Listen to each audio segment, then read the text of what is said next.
UG, welcome. Thank you very much indeed for welcoming me and having me on your program. And you have said very kind words. Probably at the end of this program, many of the phone besotted individuals will ring you up and take you task, take you for, and question you, your wisdom in putting me on this program. But anyway, we leave it to the listeners. The subject of this program, as I understand, is new dimensions. And that gives me a wide scope of going in one direction or in many directions. Let's see what will come out of this conversation. I'd like to go back to that time, I think it was in 1967, just after your 49th birthday, when in Sanan you went to hear J. Krishnamurti speak, and an experience occurred. Could you describe that? Yes, I don't want to go into that in great detail, but what I have been emphasizing lately is that whatever has happened to me has happened despite everything I did. And whatever I did and whatever events people believe that led me into this are totally irrelevant. Because it is very difficult for me to fix a point now and tell myself that this is me and look back and try to find out the cause of whatever has happened to me. Because this is not in the field or the area of cause and effect relationship. That is why I am emphasizing, overemphasizing all the time whenever I have a chance to meet people and talk about it and say that it is a causal. Because that's very difficult for the people to understand. That what happened to you is acausal, but it didn't come from your background or experience or life path is what you're claiming. That's what I'm saying. It is something like, to use my favorite phrase, lightning hitting you, jolt of a lightning hitting you, and you don't know what you are left with. See, then if you try to find out for yourself and by yourself, what is it that has happened to me? I have no way of finding out. Has anything happened to me at all? But one thing I can say with certainty is that the very thing that I searched all my life was shattered to pieces, and I said to myself, the self-realization, God-realization, transformation, radical or otherwise, or even enlightenment, there is nothing there to be realized, nothing there to be found there.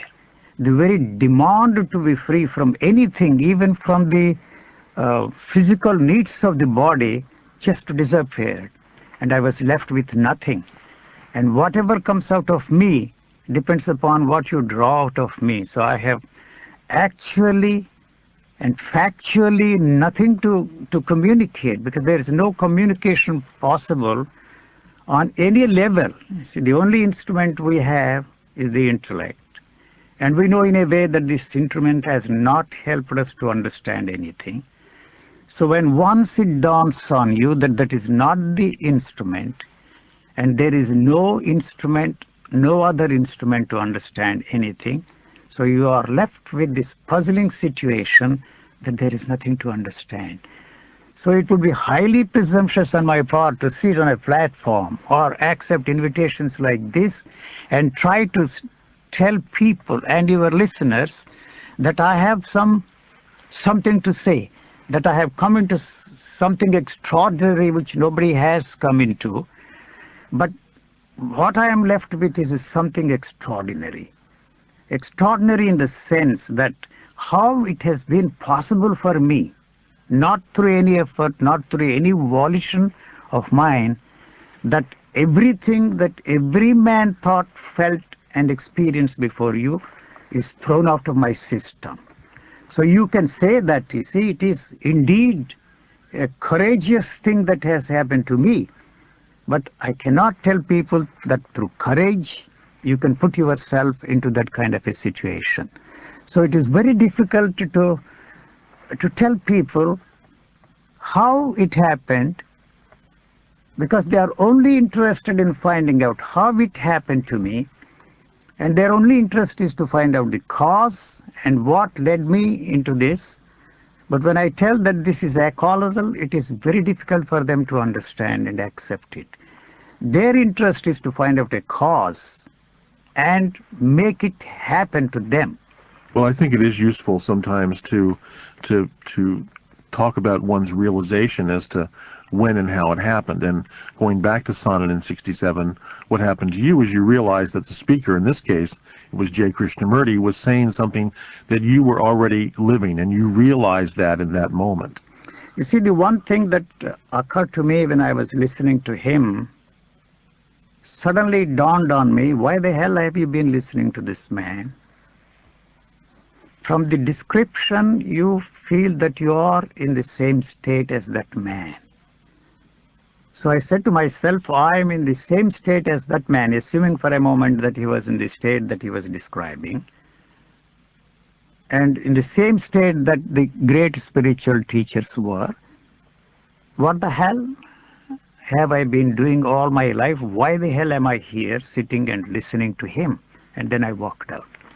With this one single thought in me, whirling as it were, like a whirlpool, how do you know that you are in the same state? See, that means the descriptions of their states that I was very familiar with, and I tried to simulate them in me and tried to experience them, is still there. So this question went on and on and on and on. Suddenly the question disappeared, and I said to myself, there is no reason for me to feel grateful to anybody, to express any thankfuls to anybody, and whatever has happened to me has happened despite listening to this teacher or that teacher, or doing this, that, or the other. This is something which is not very interesting to the people. They want to know. And I tell them, I myself do not know. And I cannot look at myself and tell myself that I'm an enlightened man, that I'm a free man, that tremendous changes have taken place in me. So I use this phrase which we very often listen on the commercials. It is not something like that before and after wash, but no washing has, helped me to do anything. It just happened. It's just a happening. I still have to use the word happening because there is no way I can communicate this and give a feel of this to anybody else. I'm kind of reminded of what it must be like for us when we're infants, just coming into the world, and we open our wide eyes and we have no memory or thoughts to think, but we're just seeing the world for the first time and just figuring out how it works and just experiencing it. Would that be similar to what you're talking about? No, it is not correct to say that because we have no way of going through that all over again. Experience, if there was any kind of an experience in the newborn children, but anything we simulate and try to experience that kind of a thing, it is only from where we stand today. And where we stand today is the product of experiences of all kinds. So anything we experience, although we call it rebirthing or trying to experience how it was like when you were a newborn baby or an infant, is naturally colored by where we stand today. Anything we experience has no relevance, no meaning to what I'm trying to say. See, there are many people who talk of rebirthing. You see, it has become fashionable for people to indulge in that kind of a fantasy. And, in Japan, they have some techniques by manipulating certain nerves, you see, at the base of your head. They will make you go through the experience of your own birth. I have always maintained that the experiencing structure at the time of our birth was totally absent. And I always questioned the psychologists, especially Freud, when he made a statement that the birth is a neurotic, that is a traumatic experience. I don't think it is a traumatic experience at all, because there was no experiencing structure there at all. Actually, when the experiencing structure in babies come into operation is very difficult to say. And I'm one of those who believe that the influence of environment is very limited on us. And I maintain, I'm not an authority to assert such things, but it is genetic in its origin and in its expression. You see, everything is genetically controlled. And if we really want to change individuals, the only way we can do it is not to change the environment, not through the cultural input, by trying to understand what really is the part that the genes play in us, and maybe through some genetic engineering, we can create perfect human beings. But so you would support genetic engineering? No, I'm not. I'm at the same time conscious of the fact that it is a very dangerous thing that we are indulging in. When once we perfect, you see, the engineering techniques, we hand it over to the state. And it will be a lot easier for the state to manipulate the individuals and turn them into just, you see, a robots. I'm not against robots. We actually are robots, whether we like it or not. And make them do things which they are unwilling to do, because it takes a lot of time, lot of brainwashing to teach something to the people, to make people believe in God, for example, to make people believe in a particular political ideology. But to free them from that kind of a thing, we have to brainwash them all over again. It's a very elaborate, long process. And so this is a lot easier for us to use these techniques and change individuals faster than it is possible otherwise. Eugene, I'm not trying to compare you to any other teachers, but I am struck by something that always intrigued me about J. Krishnamurti, and that is that he claimed to have no memory, that he had somehow repressed it or lost it in his process. Is that something that has happened with you? Do you have a memory? No, I don't want to say anything about Krishnamurti. I don't have any idea of what happened to him, and yeah. I don't know what he meant when he said this. Actually, your memory becomes very, very, very extraordinary. That is the problem which we have to face today. We have been using memory a lot. I always maintain, you may question this, the experts in the field of brain physiology may question that, but one of these days they will have to accept what I am trying to say. The brain plays a very, very, very minor role in the functioning of the body. It is not, you see, a creator at all. It is just a reactor.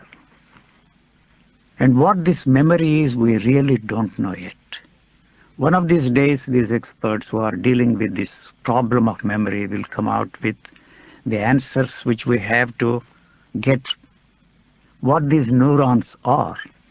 You see, I maintain that the memory is not located in any particular area of the body. Every cell in our body is involved. And my feeling is that we have come or arrived at a point in the history of mankind that we are going to be confronted with this problem of people who have lost their memories. We have put this memory and the brain to such use for which it is not intended, you see. And so that's one of the reasons why we find that the Alzheimer's disease, or whatever you want to call it, is on the increase. The other day I heard that Alzheimer's disease, 1 in 2 of those in this 80-year bracket are affected by this. And you know that very recently there was a report of the same disease in England. 600,000 people are affected by this problem. You mentioned misusing our brain. Misusing memory. Using memory for purposes for which it is not intended. See, after all, what are you? You are a memory. You see. So we have to use memory in order to survive in the world created by our society or culture or whatever you want to call it. There is no other way.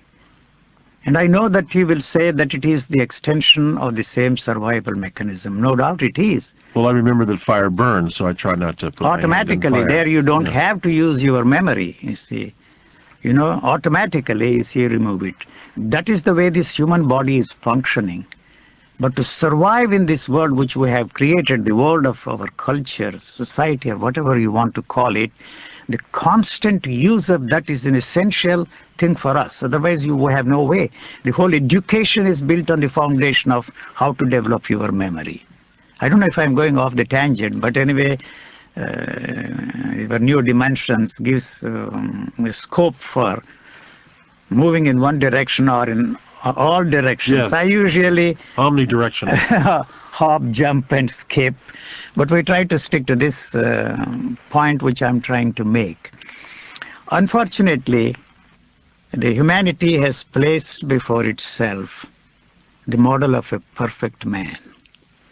The perfect man is born out of the value system that we have created, and that value system is born out of the behavior patterns of our great teachers of mankind. So let's say someone like Jesus might be an example of creating Jesus, a perfect Buddha, man. and all the Buddha, great yes, teachers. Muhammad So, and you so see, forth. every human body is unique.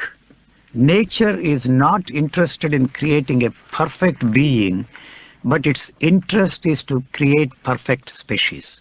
This leads me to a question, Yuji, and that is that if every one of us is unique, that implies that our, quote, enlightenment, if there is such a thing as enlightenment, would also be unique, so that each of us reaches that state individually and uniquely. Exactly. That is what I'm trying to emphasize. It is just not possible for us to produce enlightened people on an assembly line. You know, if you look at history, even in a country like India, which prides itself as a land of spirituality, has produced very few enlightened people. You can count them on fingers. But unfortunately, in the marketplace, we have many claimants who say that they are enlightened, out to enlighten everybody. There is a market for that kind of a thing. You see, the demand and supply is responsible for that kind of a thing. But actually, an enlightened man or a free man, if there is one, he is not interested in freeing or enlightening anybody, because he has no way of knowing that he is a free man, that he is an enlightened man. So it is not something that can be shared with somebody, because it is not in the area of experience at all. So when you say new dimensions, it is very strange to use those words for me, because there is no such thing as a new experience at all. Supposing you go to a new place, what goes on in your mind, if I may use that word, is that you are always trying to fit whatever you are seeing in the framework of the past, you see. So the moment you say that something is new, it is the old that is telling the new, that is new, you know. So it is very difficult for us to experience anything new, because if there is something new, it is not the particular frame we call the old is destroyed, but the totality of the past is destroyed in one great big blow. So you're suggesting that what we do is we bring our memory, we bring our past experience, so consequently we can't really experience anything new, freshness or the yes, newness. Yeah. You may not agree with me, and your listeners may brush this aside as absurd and nonsense, but there is no such thing as a new experience, and there is nothing new at all. It's the old that tells that it is new, and through this gimmick it is making that part of what it calls new part of the old and maintains its continuity. So whatever you cannot experience does not exist. It may sound as a very dogmatic assertion on my part, but when you try to experience something that you have not experienced before, the whole movement of experiencing structure comes to an end. Having read some accounts of your previous life, I go back to that experience when you went to see Ramana Maharshi and you asked him, whatever it is you have, can you give it to me? Mm-hmm. And he said, I can give it to you, but can you take it? You see, unfortunately, that is the traditional answer that is dished out by all spiritual teachers. And I used very strong words, and it is not proper for me to use what I felt at that time.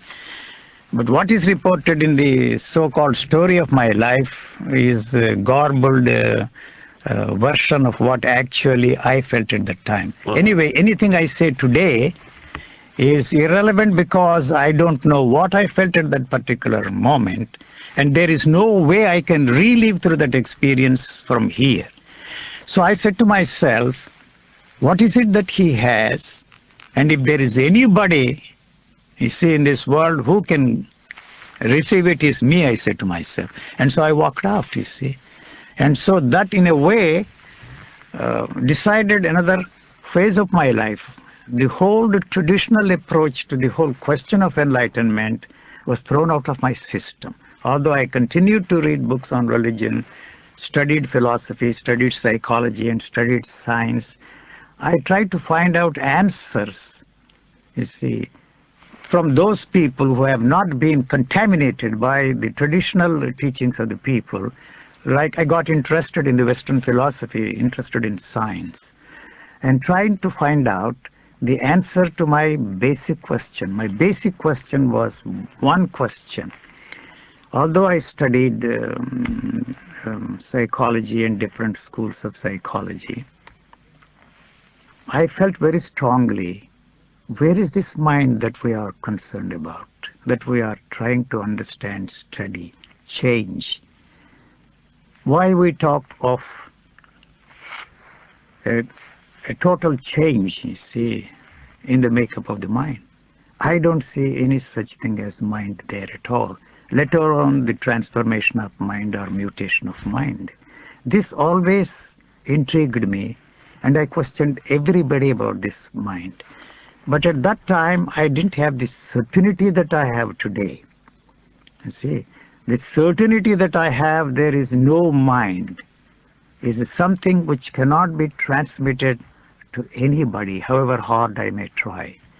Because the very thing which you are using is in jeopardy, and you are not ready to accept that kind of a thing. I try to get answers from every area of human thought, but nothing helped me to find out that question. Well, the Buddhists talk about no mind. Is that... You see, they made a tremendous structure of philosophical thought out of that. They talked of void, they talked of emptiness. You know, the whole Buddhist philosophy is built on the foundation of that no mind. But yet we have created tremendous techniques of freeing yourself from mind. See, all the Zen techniques of meditation try to free you from the mind. You see, the very thing that we are trying to free ourselves from, the very instrument which we are using to free ourselves from the thing called mind is the mind, and that there is no other thing called the mind other than what you are doing to free yourself from the mind. Yuji, you mentioned that you could not bring back the experience of what happened when you were with Ramana Maharshi. And brain science, you were talking about brain science earlier, tells us that the brain records every experience that we have in our life. It's all there somewhere in the record, in the brain. How would you relate that? You see, what I'm trying to put across to those who are interested in listening what I have to say is that there is no such thing as the totality of experiences. And the memory is in frames. So in order to explain what I mean when I say that it is all in frames and the whole human body is functioning from moment to moment, it is necessary for us to understand one basic thing, that how the senses are operating. You see, what is there is only a response to the stimulus. And it is not translated by anything there except that it is registering the stimuli as the way it is registered through transferring images from one country to the other. You see, dots and cones, or I don't know, whatever you want to call it. There is no linking up of all these things. Each one is an independent frame. A lot of the imagination is involved in our trying to understand what actually is happening there. I give you the example of what a friend wanted me to do. I was in a hill resort in India. He said when he reached the top of that mountain, he could have a 360-degree view of the whole place. So he dragged me unwillingly, hesitantly. I pushed myself to the top of that hill and tried to experience what he called a 300-degree view of the whole place. I said to myself, that fellow is kidding himself and imagining things. How is it possible to experience a 300-degree view of this place? What I could see is only 180 degrees. So what he thinks he is experiencing is born out of his own imagination. This is singularly incapable of creating images. Translating these sensory perceptions into an image is the cultural input there. So when the eyes are not looking at you, there is no way that this organism can recreate the image of how you look like. The problem is the creation of images, which is born out of our imagination and mostly out of what is put in there by culture. I don't know what you call this a conversation. Your listeners will be amused. This is sort of a monologue. Oh, we're listening. I'm listening. Since our listeners are listening.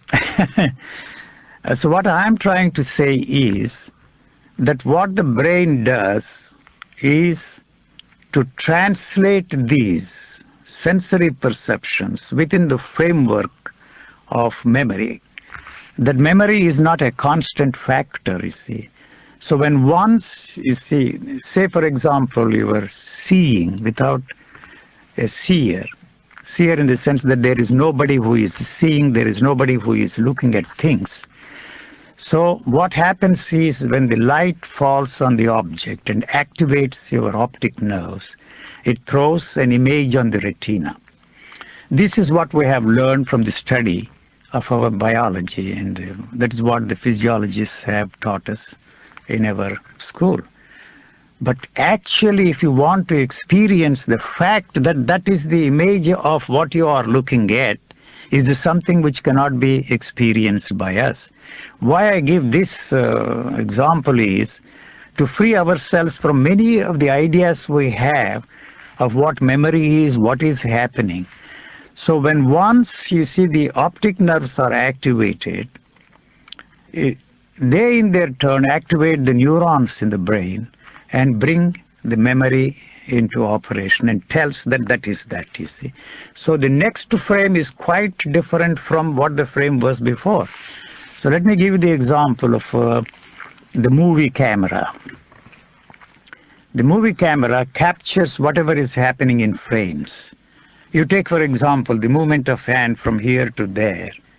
It has 10 different frames to show that the hand has moved from here to there. And in order to see the movement on the screen, you have to use an artificial thing called the projector. And then only you see the movement of hand artificially created by the projector through the help of the projector. The sound is something like, you see, what they do in the film industry.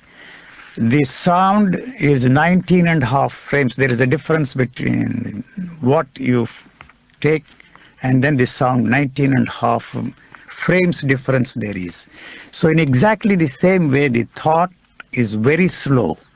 By the time it comes and captures this, whatever is there within the framework, the eyes have moved somewhere else and it is completely wiped out.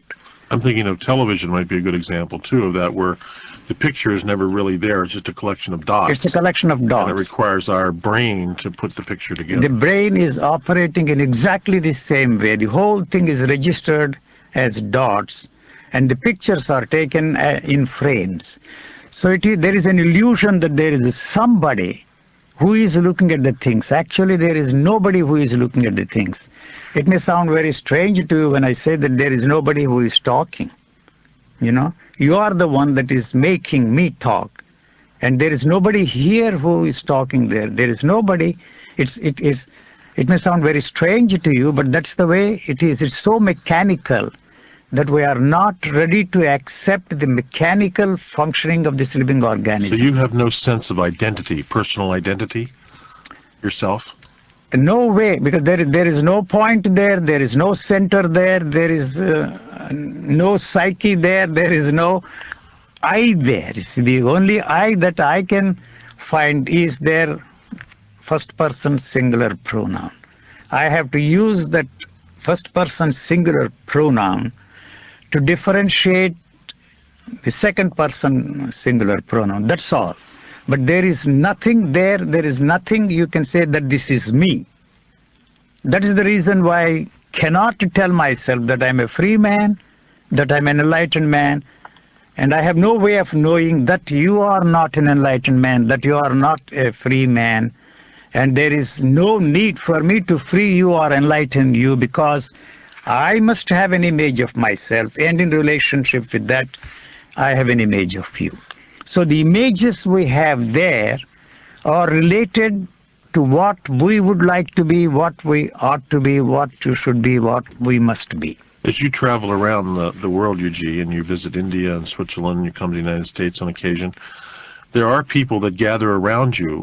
What do you think these people are looking for, and why do they gather around you? Why do they come to see you? They still think that I can help them. I'll give you some conversation that took place recently in Bangalore. And they're all my friends. I don't have any devotees, I don't have any disciples, I don't have any followers. I tell them that they are my followers because they are repeating whatever I am saying. They are memorizing my statements and repeating them. And there is no use kidding themselves that they are not following me. The moment they repeat something which is not theirs, they have become the followers of somebody. So when I asserted with great vehemence that whatever happened to me has happened despite everything, despite my visit to Ramana Maharshi, despite my contacts with J. Krishnamurti and my personal conversations with him, despite all the things that were expected of somebody who wanted to be an enlightened man, I did. One friend in the audience said, "We cannot accept what you are saying despite, regardless of what I did." And you assert that, you see, even the persons who have been part of your life for years and years, they are irrelevant. How can we accept that?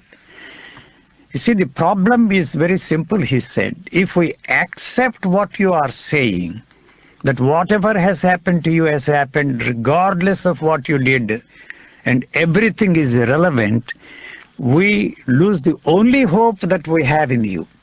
We still feel that although we have lost faith in them all, we cannot lose faith in you. And I tell them that's the one that is standing there in you, which makes it impossible for you to free yourself from whatever you are trying to free yourself from, because you have replaced one with another. That is all that we can do. One illusion is replaced by another illusion, and one teacher is replaced by another teacher, because there is no way you can function without replacing one thing with another. Well, I can recall, J. Krishnamurti, when he was alive, used to talk many times about how it didn't matter about his past experience. There was no teacher, there was no path. And yet, anyone who has presented themselves to the world with any kind of enlightened view, say J. Krishnamurti, others have, they've still lived a life path that has gotten to them to where they are. And there is a path. You've led a life path that got you to where you are. So, but I cannot,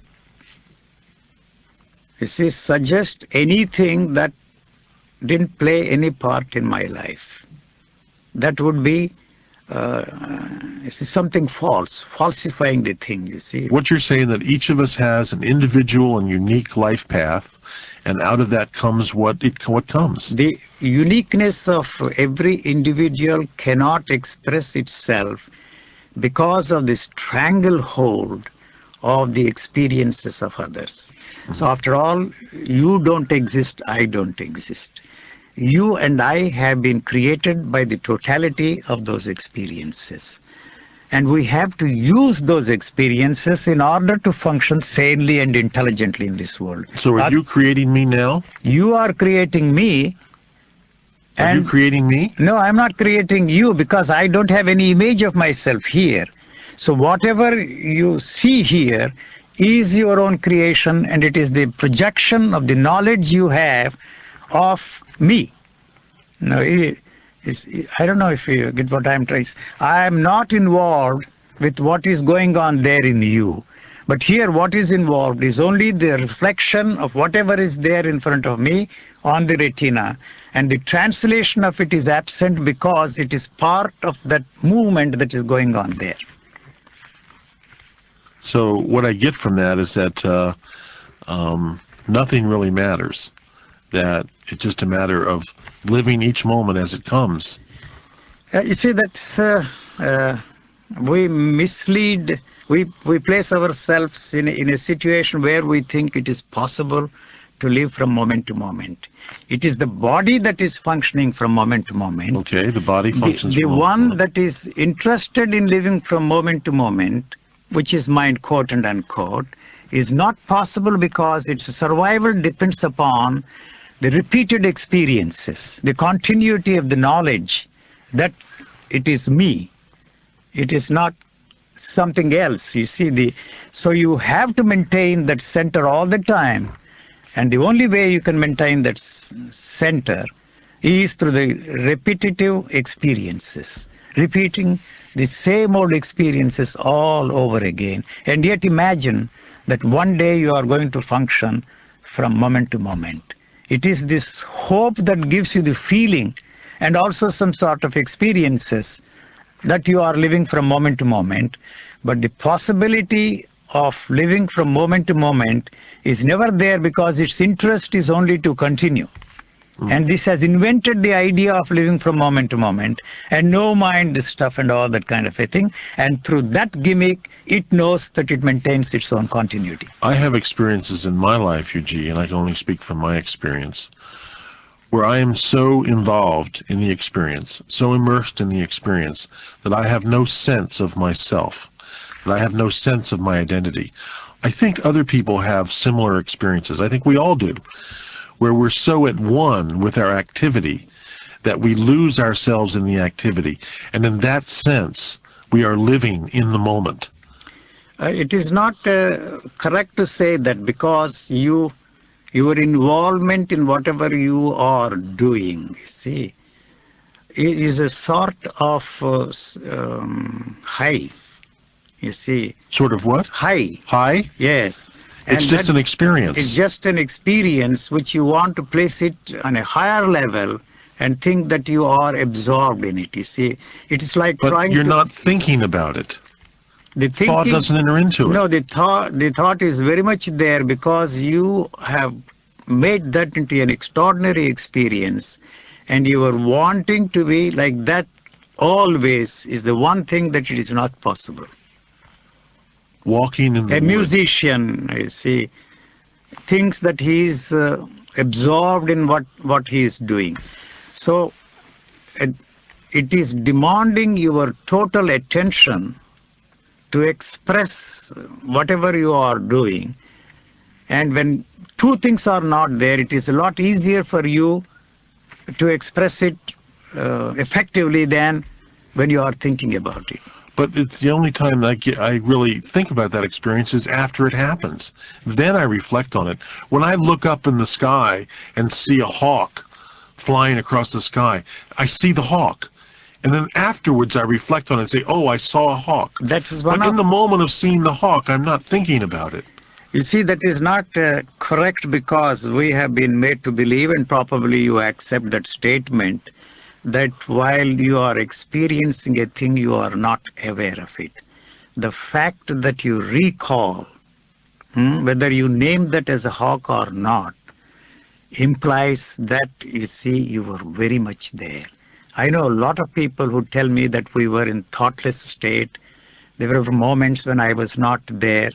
But when once you are there, it is finished once and for all, and there is no way you can, you see, link them up together and create a continuity there. So it is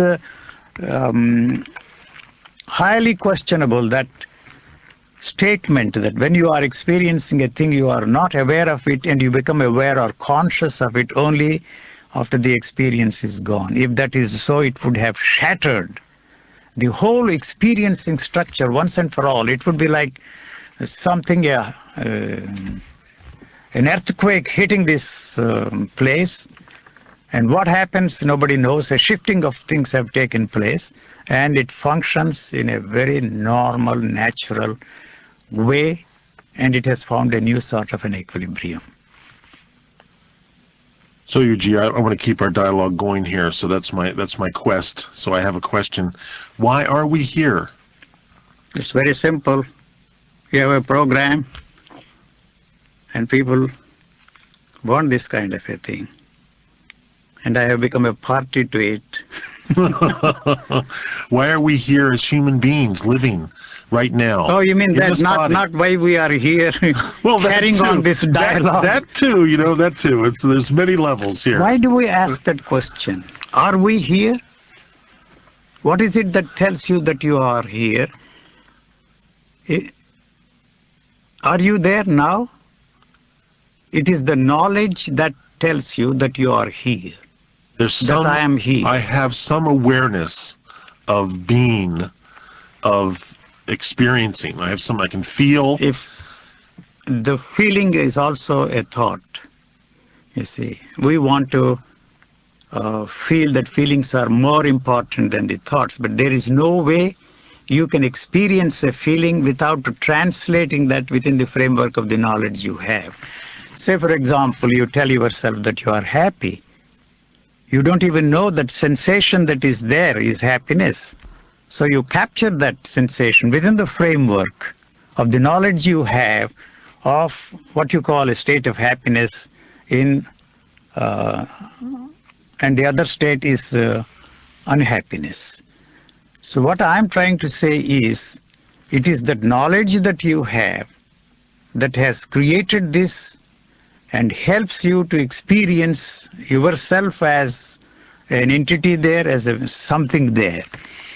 I am not particularly fond of the word awareness, you see. It is misused. Okay. It is a rubbed coin. I accept that. And everybody uses that, you see, to justify some of his actions. You see, instead of admitting something, that you did something wrong. Is there a word that you'd use in place of it? I was not aware of what was going on there. Is there a word that you'd use in place of it? So awareness is an integral part of the activity of this human organism. When I say human organism, this activity is not only specifically in the field of human organism, but all forms of life have this. You see, the dog, cat, just looks at you. It is in a state of choiceless awareness there. And to turn that into an instrument which you can use to bring about a change is to falsify that. Awareness is an integral part of the activity of the living organism. And so awareness is not just the right kind of a word to use and tell yourself that I'm aware of this. What is going on there is it is impossible for us to separate ourselves from the rest of the things that are happening here. So you are not different from the chair you are sitting on. And what separates you from the chair is the knowledge you have of that this is a chair, that you are sitting on the chair. Yeah, I accept But that. the fact that the sensation that is involved in this relationship, you and the chair, is the sense of touch, and the sense of touch does not tell you that you are separate from this chair in which you are sitting. So actually what makes you feel is the gravitational pull of the body, the heaviness of the body, the existence of the body you feel is because of the gravitational pull. You said somewhere at the very beginning that you are affecting everything there, and everything that is there affecting you. The fact of this statement is something which cannot be experienced by you because it is one unitary movement. The moment you separate the two and say that this is the response to that, you already brought the knowledge you have of the things into operation and tell that this is the response to that stimulus. Well, the physicists tell us that it's all interconnected. The quantum physicists tell us it's all interconnected, that we're all part of the same stuff. But they have of the arrived universe. at that as a concept. So did the metaphysicians in India arrived at the fact that they call it a fact that there is no such thing as a space, you see. Space is very essential for you to survive in this world, you know. But the fact that there is such a thing as a space can never be experienced by you. And one scientist came to see me, and he's made this statement that there is no such thing as a space, there is no such thing as time, there is no such thing as matter. I said, you are repeating a memorized statement. Probably you will give me an equation to prove that there is no such thing as a space. But supposing it is a fact in your life that there is no space, I always give crude examples. What happens to your relationship you have with your wife? You know, when people throw these phrases at me, that there is no observer, the observer is the observed. It's very interesting, you see, to discuss that for theologians and metaphysicians and scientists. But when it percolates to the level of our existence, day-to-day existence, and in our relationship with the people around us, if you tell yourself that the observer is the observed, apply that to a situation where you are about to make love to your wife, what happens to that? Well, then it seems to me it would translate into a situation where if one is the observer and the observed, that I'm taking responsibility for everything that's happening in my life. Yeah, but that's the end of all relationships. That's finished. But it goes back to we're all say that there is the observer is the observed is a meaningless statement, repeated ad nauseum, and they actually do not know. When that is the case, how it operates in our lives. All relationships are finished. So are we just on automatic? Automatic, repeating words, phrases, memorized. They have no relevance to the way we are functioning. Are you just on automatic? I am an automaton. There is not one thought which I can call my own. This computer, you see, has no information on a particular subject. It is silent. So you are operating the computer. It is your interest to find out what is there in this computer, and whatever comes out of me, or whatever you call it, is what you call that printout, is yours, and you are reading something in it. So I'm the dreamer and you're the dream. I'm creating. You have created me, and you have all the answers, and you are asking the questions. And I'm telling you that... I don't think I have all the answers. Otherwise, how can there be any questions? You are not sure that they are the answers. Well, I'm kind of every person here, kind of asking questions that every person might ask. For which they already have the answers, but they are not sure that they are the answers, and they don't have the guts to brush aside the persons that have given those answers. There the sentiment comes into the picture, and you lose the guts and to throw the answer and the one who has given the answer out of the window. So what I get from that is that it's real important to honor our own individual To be sense. yourself, you see. And to be yourself, you don't have to do a thing. The culture demands that you should be something other than what you are. What a tremendous amount of energy we put to that will, effort. If that energy is released, what is it that we can't do? How simple it would be for every one of us to live in this world. See, you know, it's so simple. It is so simple. Eugene, I want to thank you for being with us. Thank you. There's a lot more that we can cover, and maybe we'll do it next time. So Fine, thank you. I've been speaking with Eugene Krishnamurti, and there are at least 2 books that contain Eugene's words, if you'd like more.